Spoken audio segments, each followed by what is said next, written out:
Hello, everyone. Webinar about backend development in 2020. My name is Adam Polak. I'm a head of Node.js at TSH, the software house, a company that specializes in building custom web and mobile applications. Before we start, a few things to remember. So I encourage you to ask questions during this webinar. You can do so using the specialized tab called questions on your right. I would appreciate if you do so, because it will make much easier for me to select and answer some of them. As far as I know, there is also a functionality called voting, so you can actually vote for the questions you find the most interesting.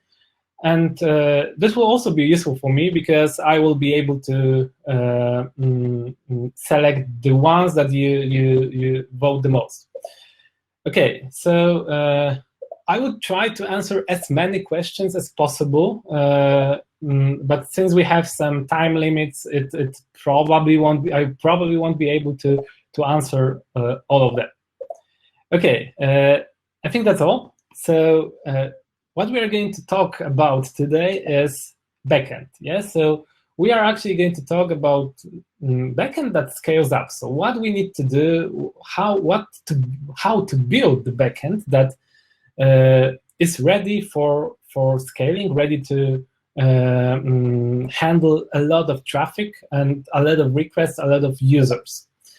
And most of the time we think that the most important thing here is the architecture. So actually how the things are coded, how we implement them, what type of the services we are going to use, what type of how each of the services communicate with each other. But in fact, this is only a half of the real story, because in order to have fully scalable application, you also need to have a good infrastructure. So actually how we are going to host it, where are we going to host it, how are we going to handle the traffic, how what kind of providers, what kind of hosting services are we going to use. And only when we combine those two things together, we will get the backend that scales up. Okay, so at this point, probably a lot of developers would say that, okay, so when it comes to the architecture and scaling up, you probably think about microservices. To be honest, it's not entirely true. I know a lot of, probably most of the companies think that, yeah, if Netflix is doing awesome with their 100 services or even more, then it's probably the same for me. Yeah, then it's probably the same story for me. So I should start building the application. I should start building my platform using this approach, using exactly the same architecture. And one thing we need to understand is that before Netflix became so microservices oriented, they actually started with something much simpler, much easier.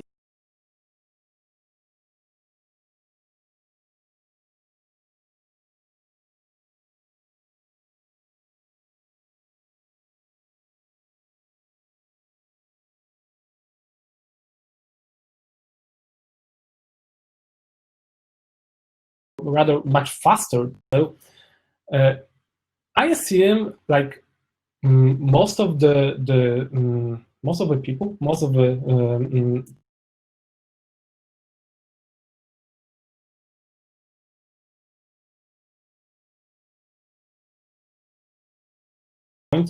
most of the developers, yeah, the application that actually is responsible for everything. So to put it simple, if we have some kind of a system,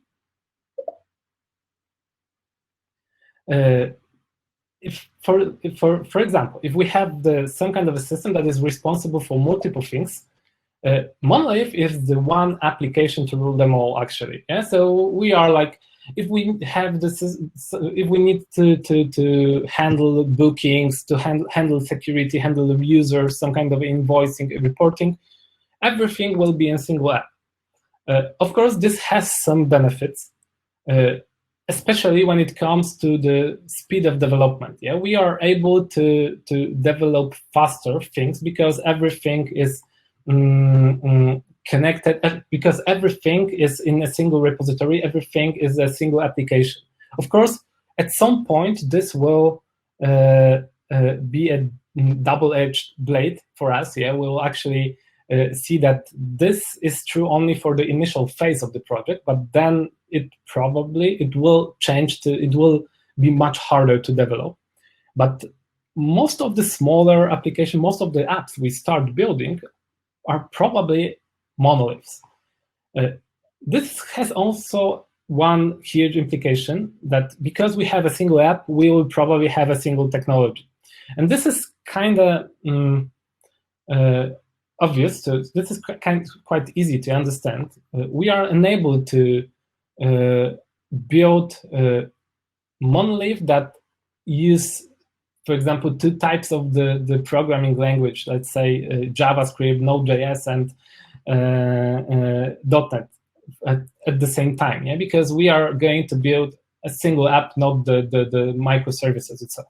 This also has some benefits. For example, it's much easier to find people, to find developers, when we are looking only for a specific technology, not like people that will be able to do everything, like a little bit of JavaScript, a little bit of Node.js, a little bit of Python, and such.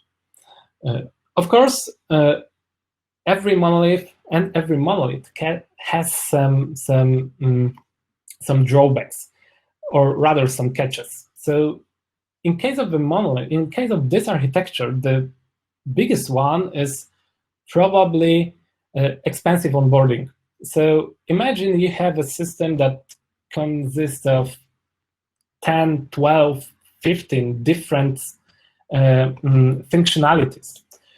And you need to onboard a new person, new developer, to be able to develop, to be able to implement new things, to code new features. So actually, in order to fully understand how the system works, to fully understand where to put new functionalities, where to put the entities, models, and such, developer need to understand everything in this single app. And because this app is so huge, it will take time. It will take for him to gather all of this knowledge from probably multiple people, because I doubt that a single person would be able to remember everything in the system. So it might be overwhelming for developers to actually be onboarded into a huge monolith. The other challenge here is something we call expensive scaling.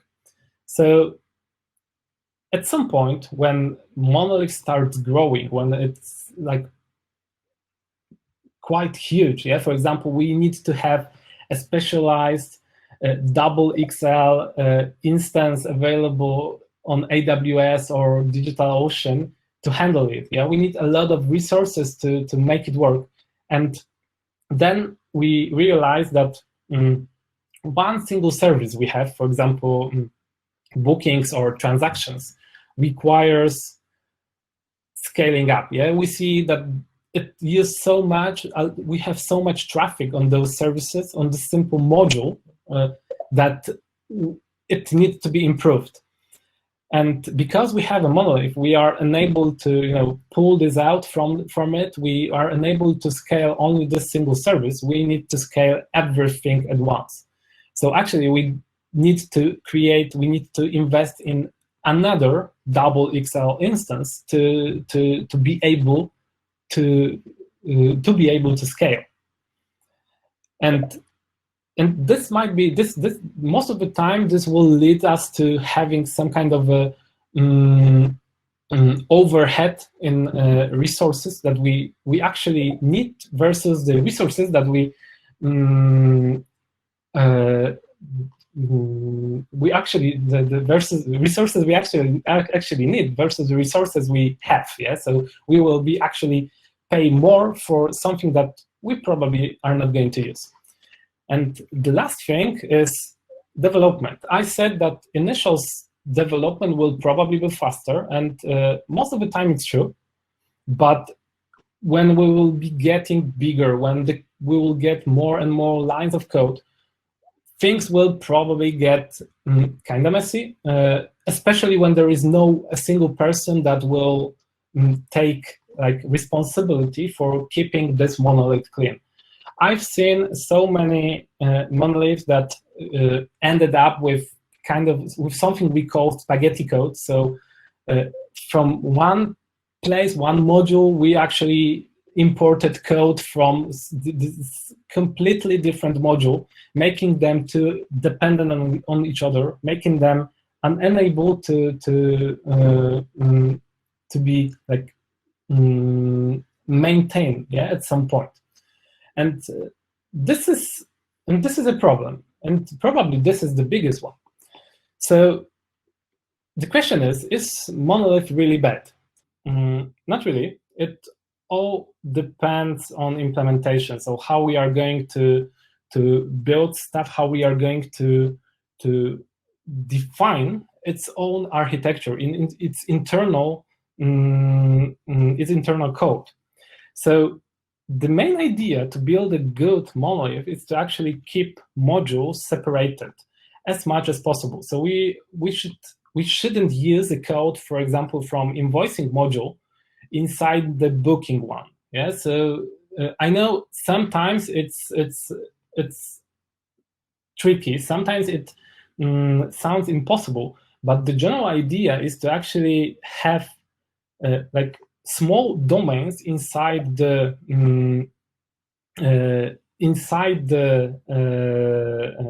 monolith to be as separated as possible. The other reason for this is to also have the other thing to avoid is to actually have modules that are responsible for one thing. One of the reasons for getting into the spaghetti code area is to actually when we actually start mixing different responsibilities. For example, we have a module that is responsible for invoicing, booking, and CRM, and also users and something else. Yeah, we have a single service that does everything. And this is something that will lead us to the code that is at some point unmaintainable. And what is important is I'm not saying that you shouldn't have modules that communicate with each other. The thing is, it's possible on a different level. So we, for example, could use simple events, for example, using event emitters, using RxJS or some kind of a reactive programming. It's easy to implement. We don't need to introduce some additional things into our architecture, like, for example, message brokers. We can do it without it at this point because the whole communication needs to be internally. However, we can also go with a facade or API, or maybe not API, or gateways kind of classes or services that are in front of our services or in front of our modules.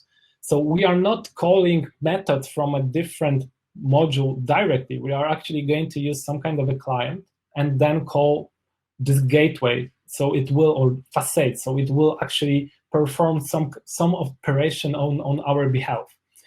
And why we do so? I mean, it might sound complicated, yeah, but there is a reason behind it. If we have things separated into modules and those modules are independent from each other, at some point we might get to the point where we realize that, yeah, we need to scale something up. And this is the moment when we can actually pull this single module, for example, transactions, out of this monolith, out of this, this architecture, and create the, and in an easy way, actually, in quite easy way, create the separate microservice from it. For example, if we want to separate a single module from this kind of a monolith I'm talking about, we can actually create a duplicate of existing application, remove everything, every other service except the one that we want to scale up, and then also remove the same service from the existing application. So we actually end up with an app that doesn't have transactions at all, and the app that only has the transactions. Of course, we will lose the communication between those two services at this point, but the general idea is that because we have this separation, we will be able to easily switch, for example, from client facade communication into the client API or REST API communication at some point. And this kind of a monolith that have the separated modules, have the separated functionalities, and it's ready to be convertible, is ready to be converted into the microservices, is actually modular monolith. I've seen someone wrote this name before in chat. So yeah, so this is the monolith we should be aiming for. This is probably the best step into the good architecture at some point. So we start with something monolithic, and then but at some point in the future, when we realize that we have this huge traffic, we see the logs from, for example, Grafana or metrics from other tools. We know that which services we need to scale, so we pull it out from the existing code and create the separate service for it, or separate modular monolith. We don't need to actually pull only a single thing. Okay, so what's next? So exactly what I said, yeah? We can go to distributed architecture. It's not like we need to go fully microservices. We can go service-oriented architecture or any other kind of a distributed thing. And the main difference between modular monolith application and this one would be that instead of modules, we are going to have services. We are going to take those modules, create services or a set of services to be called. Instead of internal events communication, for example, we are going to introduce message broker. For example, RabbitMQ could work as this, Kafka, NATS. I think also Redis could be a kind of a message broker if necessary. So we are going to keep exactly the same events we had inside our application, but this time we are going to publish them on a queue, on a specialized stream or on a specialized channel. So every service in our architecture will know about it. And if we don't want to go event-based architecture, if we want to have direct communication, which is maybe not a good practice, but it's probably easier, we can, you remember I said that we will have the separate facade or gateway in front of our modules. And if we want to communicate with them, we will have a separate client. If we do this approach, at this point, the only thing we should do is change the implementation of the client. We will have exactly the same contract. We'll have exactly the same methods, but instead of calling directly methods on our facade or something, we are actually going to do, for example, HTTP requests or GraphQL requests, or maybe use gRPC. So the only difference will be that the facade, the gateway, will actually be a server from this time on, and the client will actually be calling it through some kind of a communication protocol, not directly. Okay, and so the reason we do so, the reason we want to go to microservices at some point, I'm not saying we need to go there initially, is something we call infinite scalability. And I'm sure all of you know how easy is to scale microservices, especially when we are using the right tools. For example, when we are using some cloud providers, when we are using things like Kubernetes, terraform, all of those things are actually much easier when we can, just separate a single service and say, yeah, we need like 5 instances, and we can do this with a single click, either on some kind of a UI panel, or we can also define those rules in a code. But this will be something we are going to talk a little bit further. So infinite scalability is for sure a good selling point of microservices. But the other thing is it's much easier to onboard new people, new developers. The reason is simple. If we have microservices, we need to understand much less. We don't need to understand so many things. We don't need to understand how every microservice in our architecture works. We can, for example, be assigned to only a few of them and fully understand the domain related to those things, for example, to transactions, to user management. And that's all. That's all we need to know at this point. We don't need to gather everything related to our system. Of course, this might sound tricky. I'm sure a lot of developers would like to understand everything, but at the same time, I'm sure there is a single person that knows that have 100% knowledge about how Netflix, Uber, or other company that is using this architecture knows. Okay, but there is a price. There is a cost of it, of using this architecture, going to microservices. And the biggest one is the complexity. So we will actually have smaller services. We'll actually have less things to understand if we are a developer, but still we will need to set up more things in order to if we want to try everything. Yeah, we will need some kind of we will need to set up more applications locally. We will need to set up more databases locally.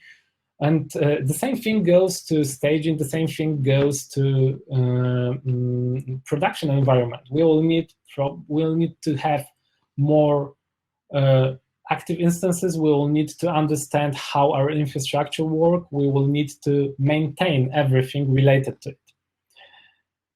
Okay, so this is a good moment for another set of questions. So the first one I see, 7 votes. So this will be hard to pronounce for me. Svetomir.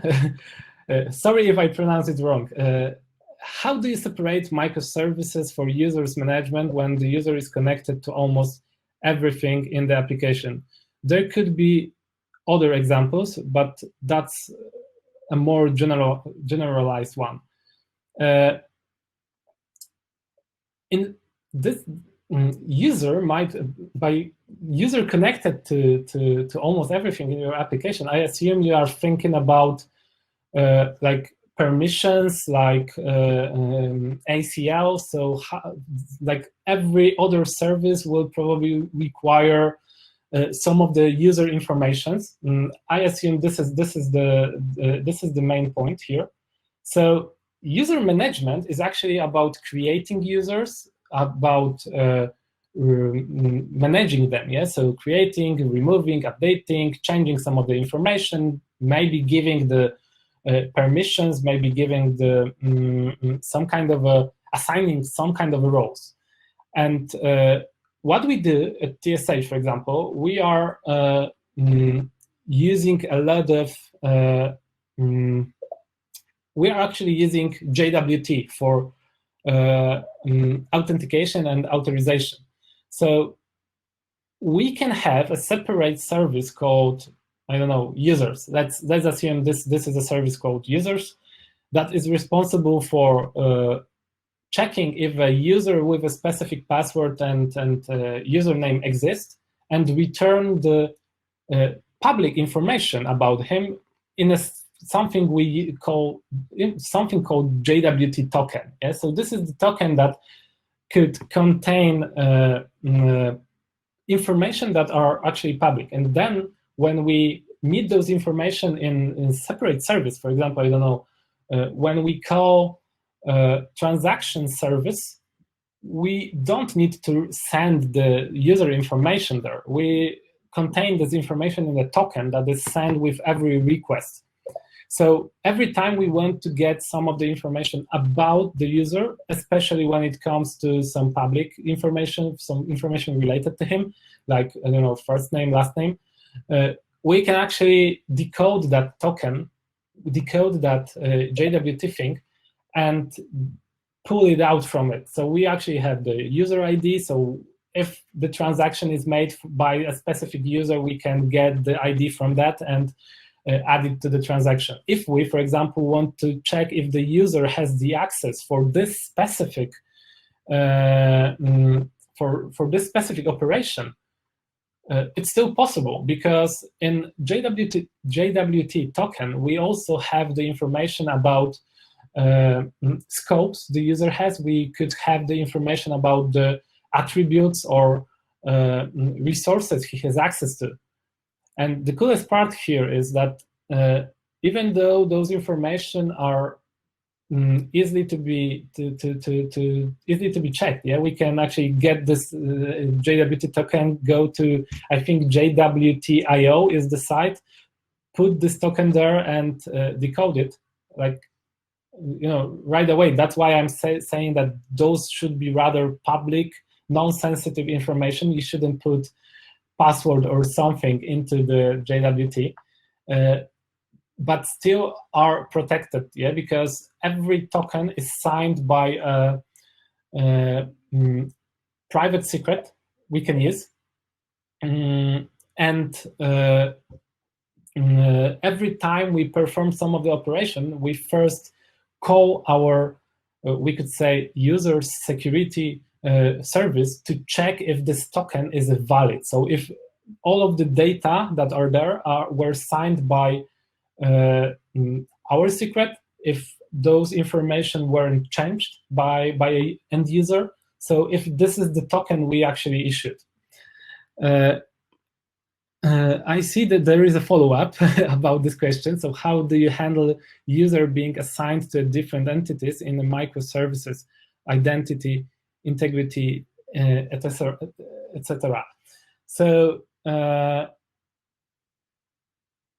fact is, I'm not sure if I understand it correctly, to be honest, because if you have if the user is authenticated, you have its ID, yeah. So you actually should hook those entities into the user ID, not the real entity in a different database or a different schema or a different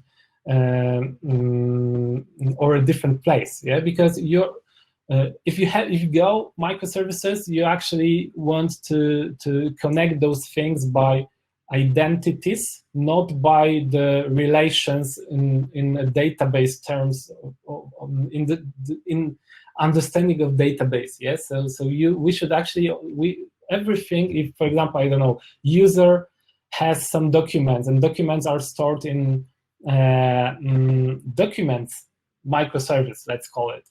Then the only way to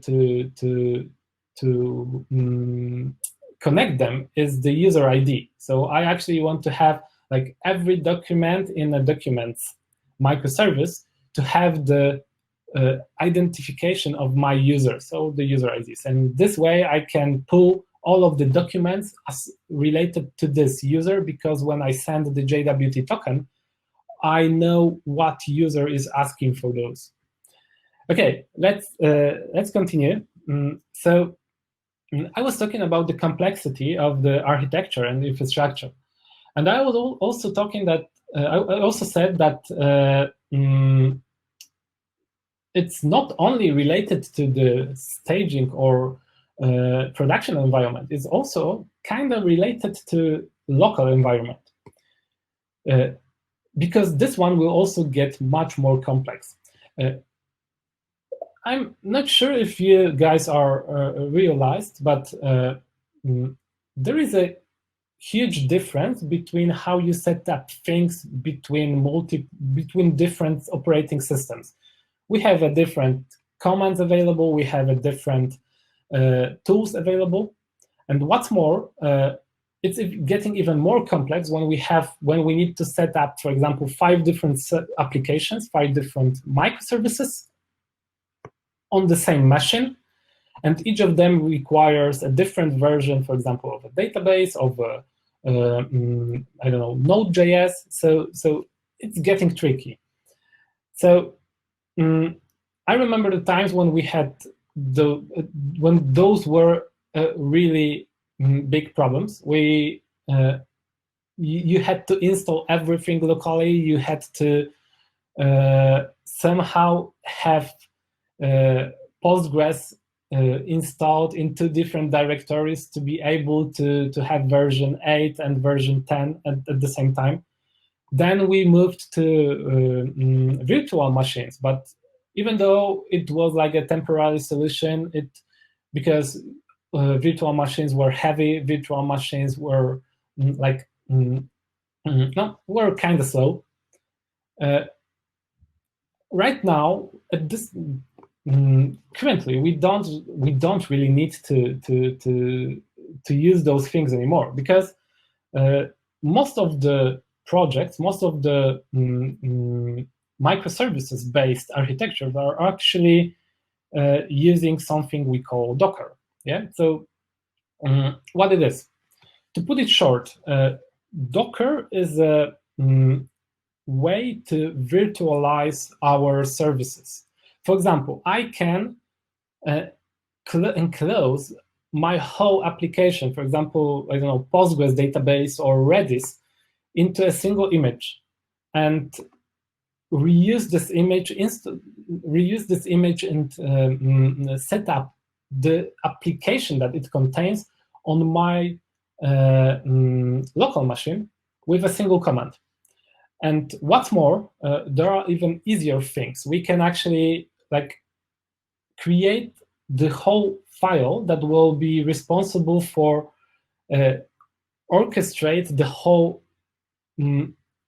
ecosystem of the applications. For example, in this case, I have a simple YAML file that tells me that I have 3 services: transactions, Postgres, and Redis. And my transaction service requires Postgres and Redis to work. The coolest part with this is the Docker Compose file. So the coolest part with it is, if I send this file to my friend who has macOS or Linux or Windows operating system, they will run it exactly the same as I do. So they will just call the Docker Compose app CLI command, and in a matter of seconds, everything will be set up. So they will have exactly the same environment, exactly the same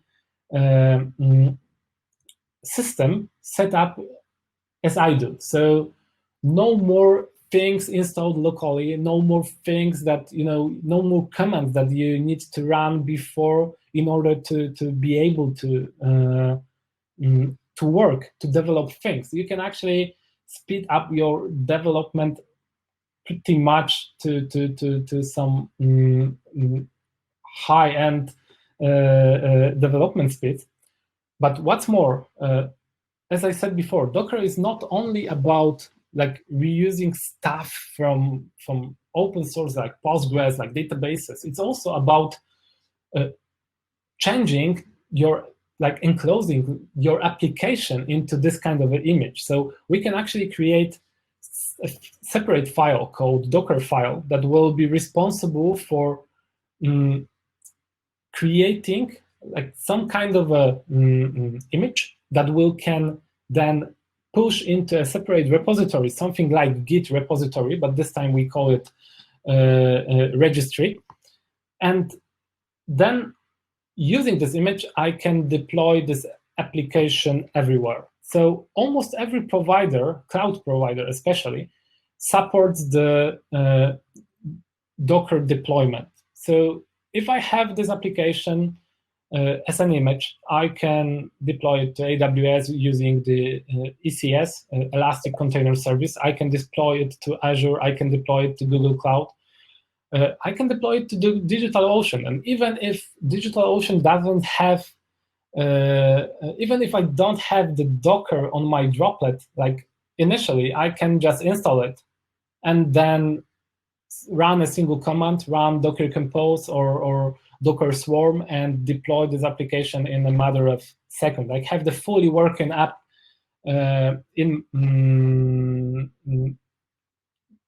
fully working app that is actually ready for scalability.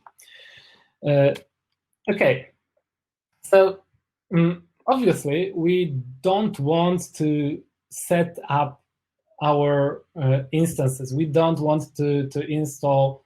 We don't want to have a specialized guy that get the hardware, set up the whole machine, connect it to the internet, install the operating system and such. We actually want to automate as many things as possible.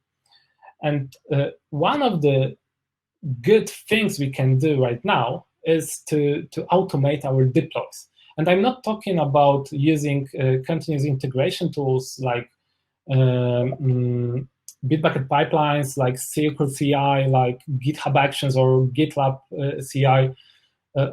All of those are great, but still you will need to run a lot of commands to actually create the instance, for example, on AWS or DigitalOcean. You will still need those things to be there before you will be able to deploy.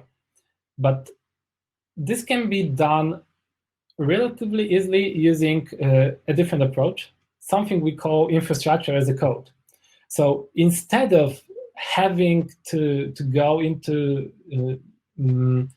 user interface on AWS and clicking all of those EC2 instances and setting all of the parameters and setting all of the network security groups, we can actually express all of those things as a simple files. Something similar to the Docker Compose, but on the like I would say next level. So there are three popular tools that we use at TSH. The first one is Kubernetes. This is probably the most Docker-oriented infrastructure as a code tool that allows us to express what kind of instances we are going to need, what CPU power we want to have there, how much memory we want to assign to those instances, and then what kind of services, what kind of Docker images we want to build there. The other tool is Terraform. It's not as Docker-oriented as Kubernetes. It still can work with the Docker containers, but I would say it's more flexible. What is the cool part with Kubernetes and Terraform is that both of them are actually provider agnostic. So you can use them with AWS, you can use them with DigitalOcean, Azure, Google Cloud, or you can also set up your own machines and connect them to the Kubernetes and Terraform and deploy directly on them, or build services there. The third tool is something related to the AWS. It's especially useful when you are using, for example, serverless framework, because this is how the serverless framework deploy your code to the AWS. It's called AWS CloudFormation. So this is the tool where you express AWS services that you need and their configuration in form of a configuration file, and then you run it, and everything is getting deployed. But only on AWS. You cannot use it with DigitalOcean or GCP or the other provider. Okay, so cloud. So this is also the quite important topic related to the backend, because this will give us a few cool. This will give our backend a few cool features that normally we would have to implement manually. We will need to have a team that will look at our instances to do so. For example, one of probably the easiest thing you can do on cloud, you can do on AWS or GCP or any other provider, is flexible scalability. So we can actually set I would say, rules or conditions when my application is going to scale up and when it's going to scale down. So, for example, when we have a huge traffic and the CPU usage is at about 80%, we decide that we need to add additional instances until we reach the specific level, for example, 50%. And then when the usage will drop to, for example, 30, 20%, we want to scale down until it goes up until the 50% one again. But flexible scalability is not the only thing we can do using cloud. Cloud can be very cost effective, especially when it's used when we are using the right tools. For example, we can pay only for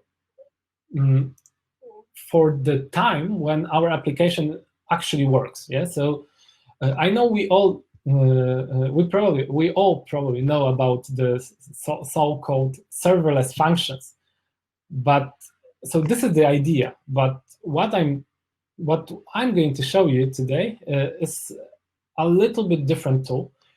It's not only about the functions, it's also about the whole applications that are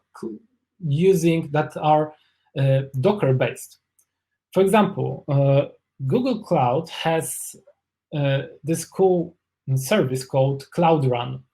So what it actually is like you can have your Dockerized application. So you can have this Docker image you normally have. You can build the application exactly the same way you build normally. You don't need to have some kind of additional layer on top of it. You don't need to introduce some kind of AWS Lambda or Azure function or Google function code to it. You can have your normal API as a Docker image and run it with Google Cloud Run. And then you will reach the point when this application by default will be scaled down to 0. So we could say that it doesn't exist, it doesn't work. But in fact, it's still ready to be scaled up to 1 to 2 to 3 instances or more. But we are only going to pay for the window of 5 minutes when this application is actually used. So, for example, when the first request to my API will going to trigger scaling it up to 1 instance. I'm going to, for next 5 minutes, this API will work as it usually do. But after those 5 minutes, it will scale down to 0 once again. And I'm not going to pay for this. I'm not going to pay any money until we reach the point when the next request will come up. And this is exactly how lambdas work. But the difference is that we can build the application exactly the same way we are used to. Okay, so is that all? It's like we talked about the infrastructure, we talked about deployment, about cloud, about the architecture. So did we miss something in 2020 backend? Something that is growing especially this year. Yeah, there is still one thing. There is how do we communicate with the backend? So how the front end to backend communication works. And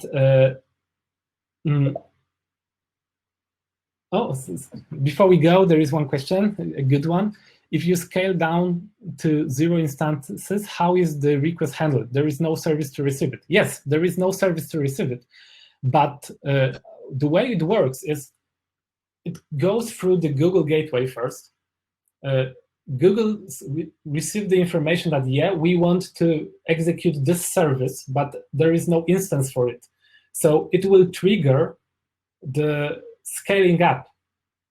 So before the request is handled, the instance will appear. And then it will be sent to the request, will be sent to this instance that was just set up. And to put it to fully understand it, it's not. It doesn't mean that they build the instance from the scratch. In fact, this I would say this container that was normally running for this application, for this instance, is actually stopped. Yeah, so it does not handle a request, but when we want to use it, when we want to call it, when we want to activate it, it will happen automatically, because we know what kind of Google know what kind of a service we want to run, know where the request was routed, and what they do underneath is something similar to Docker stop, Docker compose stop, Docker compose start. So it won't take as much time to set it up as creating a full-fledged instance. It will actually take much less time, probably a matter of milliseconds or and nothing more. Yeah, so it will be the same thing as you have with lambdas, where you don't actually have this code running all the time. You actually have something like cold run. Yeah, so a time that is necessary to for lambda to be built, to be ready to execute your code. So the only difference is that in this case we are going to talk about scaling up and down, and not the not the executing the code through some kind of a JavaScript code.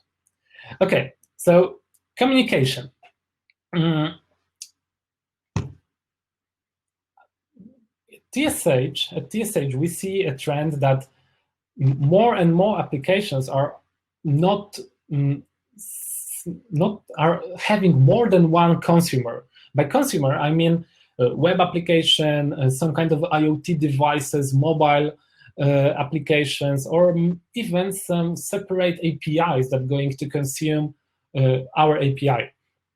And for years, we were building REST APIs, but all of those, but sadly, when you introduce multiple different consumers, and each of them starts to start asking for a different set of data, you either will have overfetching or underfetching. Yes, so we will actually be sending too many information for example, for mobile devices, or we will need to send only a set of some kind of a set of the data in a single request, and then do the rest in the second one, because we are unable to send all of those information at once because we don't have this specialized endpoint. And this might be an issue, and a quite serious one, especially when we are talking about mobile devices where the traffic, where the transfer is kind of important thing, and we don't want to send too many information. We don't want to spend our users' transfer on something that is not important. Of course, those things could be improved using some kind of architectural patterns, for example, backend or frontend. But do we really need this? Do we really need to go with the BFF if we can, if we have a tool that allows us to improve it? And this is something we started to experiment probably, I think, last year. So this is GraphQL, something I'm 100% sure everyone heard about it here, but just let's go through it. So GraphQL is a little bit different concept of building API. We are not, it's not backend focus, is actually consumer focus. So to put it simple, in normal API, it's the backend who control what kind of information are going to be sent back to the user. But we don't know what the user expects. Yeah? So we don't get this information that, for example, I only need on this view, I only need the first name, last name, and the address of the user. What we can do only is to say that, okay, give me all of the information regarding the user with a specific ID. With GraphQL, it's a little bit different because it's a frontend that tells us that, you know, I need ID, title, and image URL, and nothing more. Yeah, I need only those three information. I know you have probably a lot more related to some kind of events, users, or something. Yeah, but it's not interesting for me at this point. I want to have exactly those information and nothing more. So we can actually optimize our response size. So we will be able to return less data, and at the same time to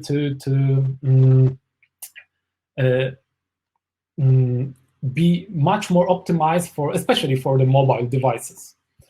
So why we are talking about GraphQL right now? Yeah, because it's with us for years. Yeah. So I would say that right now we finally know all of the issues we might have with the GraphQL, and we know the solutions. For example, there was a problem called n+1, and this was a problem related to an issue when for example, we have the array of the objects, and we wanted to return some kind of a relation, and that relation was available in like multiple different items on that list. So with a normal SQL, we could optimize the query. We could, you know, call it once and get all of the things for with a single query for all of those items we are fetching. But with a GraphQL, every duplication was actually every time we asked for the same thing, even in the same query, we had to do separate requests to the database. But then we started to use, but then we realized that this is happening. Then the community behind the GraphQL realized and started to improving it. And this is how, for example, we ended up with a data loader pattern. So something that allows us to do lazy loading instead of trying to fetch all of the information multiple times or fetching the same information multiple times. But that's not all. there are also a pretty cool projects behind the GraphQL. The first one is something something that is the most popular GraphQL server we have.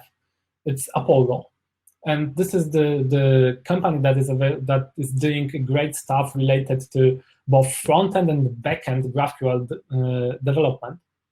But the other one, this is something interesting.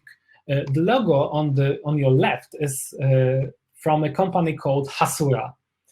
So what they actually do is they create a service fully Dockerized that you can run in front of your, for example, database or other services, for example, REST API services. And this will work as the GraphQL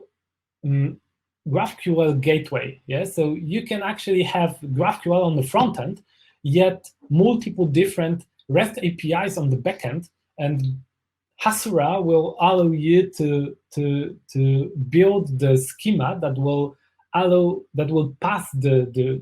convert the GraphQL query mutation into the specific REST API request, HTTP request.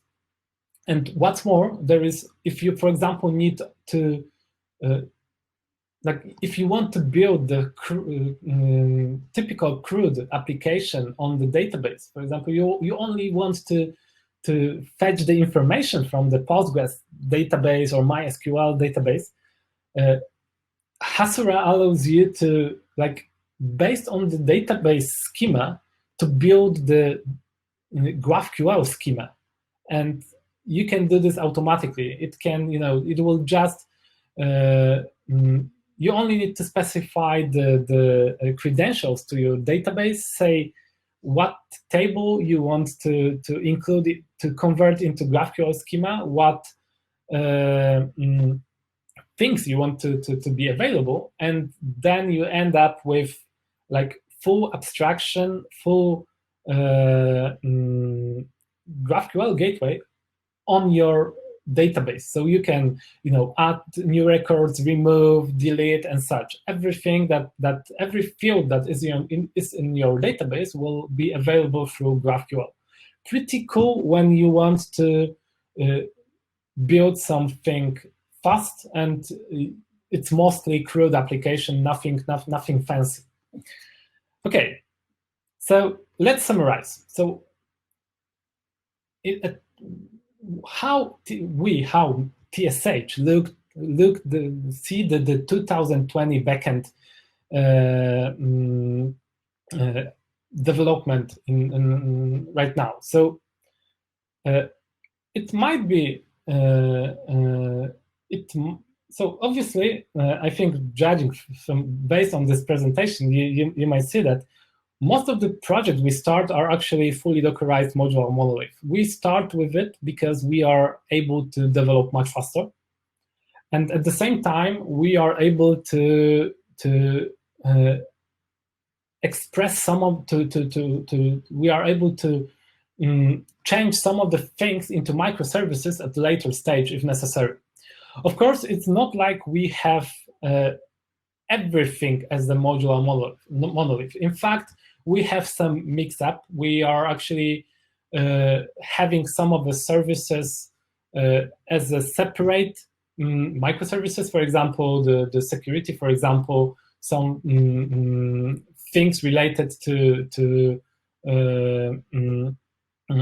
some things that require some more performance for different language or something like this. We are also extracting some of the things into the AWS Lambda functions, for example, stuff like creating images, miniatures, or resizing images, or creating watermarks. Those are good examples of things that you can move into the Lambda and have them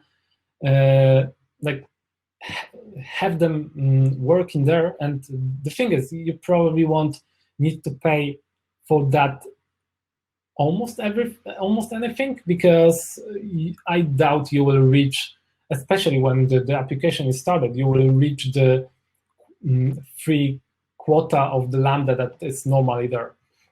So yeah, so we actually follow the idea of fully Dockerized modular monolith for the core application, for the main application. What's important, we focus a lot on test coverage. So, and I'm not saying that you need to have 100% code coverage here. I'm saying that you need to have, if you want to have a monolith that is able to be converted into microservices, you will need a lot of integration tests. Especially when you have the API, you want to be sure that when you extract the specific microservice, you want to be sure that it comes with a set of the tests that needs to be running, that needs to pass after we switch back to from direct communication to REST API communication or something. So this is important to have those things tested. What's more, we mostly use GraphQL for the communication. The reason is simple. Most of the applications we are building right now are not only web apps, but also mobile application. So we actually need to handle multiple consumers. What's important is to go with something I mentioned before shortly. So continuous integration and continuous deployment tools. We are actually using Bitbucket pipelines. I really recommend it. But you can go with the GitHub Actions. You can go with a Circle CI. You can go with some kind of you can go with a GitLab CI. I think that's how it's called also. But there is more. I think it's so popular right now. It's also so cheap to that actually that it's surprisingly that not as many people are using it at this point.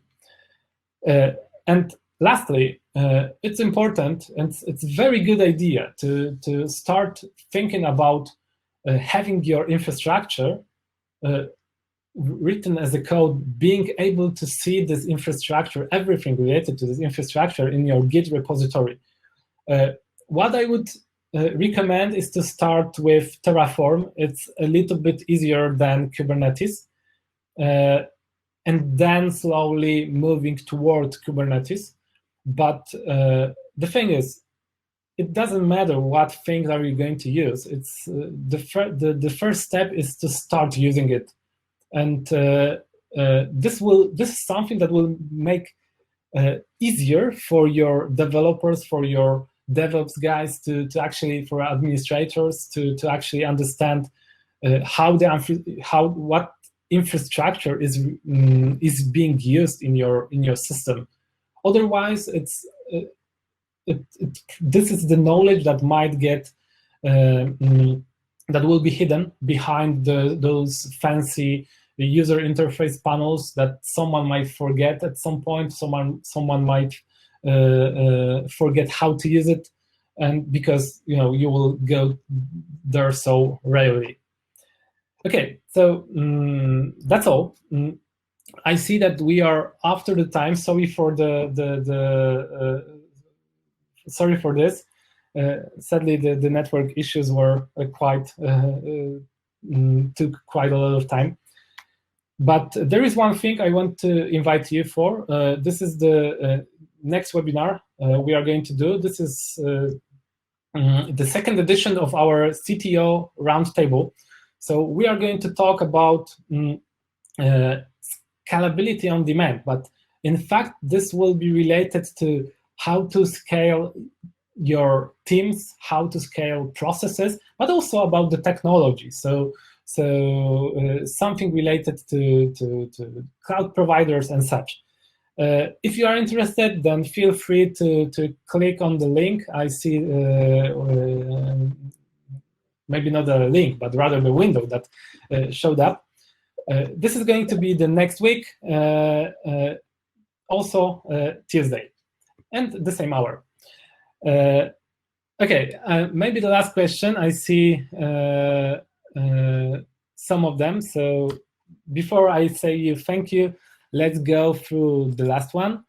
So I see the most popular is, what do you think of API gateways that use Rx.js for calling microservices APIs and afterwards collect and group data together to form the final response?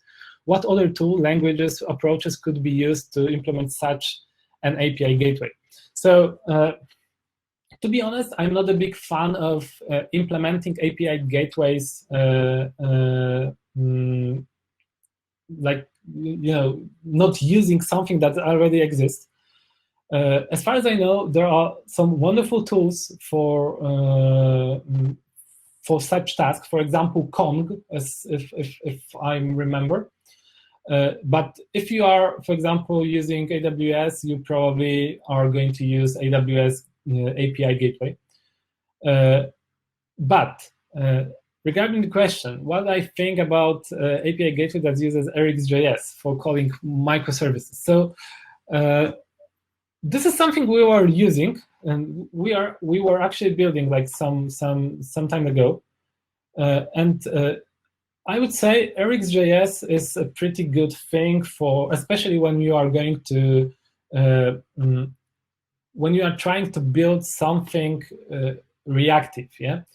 But I don't really see the benefit of it being used in API gateway, because API gateway most of the time is just a proxy, maybe a proxy with some simple logic like checking if the token you send is a valid token for this operation and nothing more.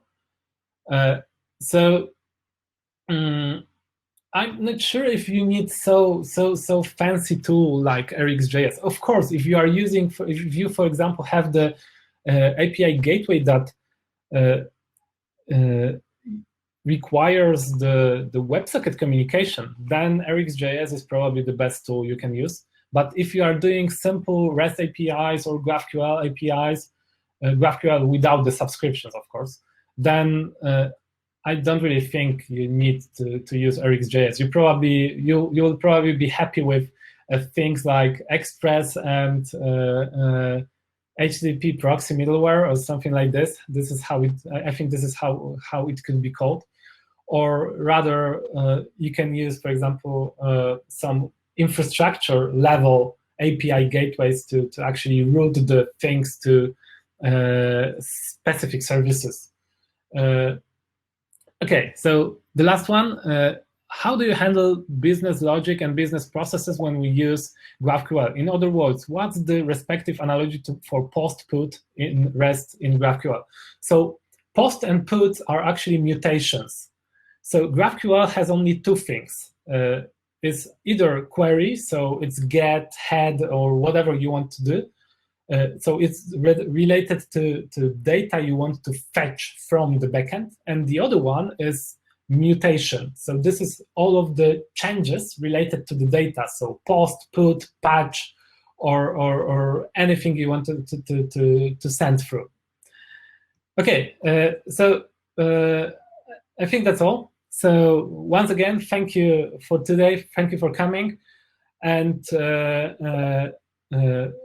I hope you will join us the next week for CTO Roundtable, and see you next time.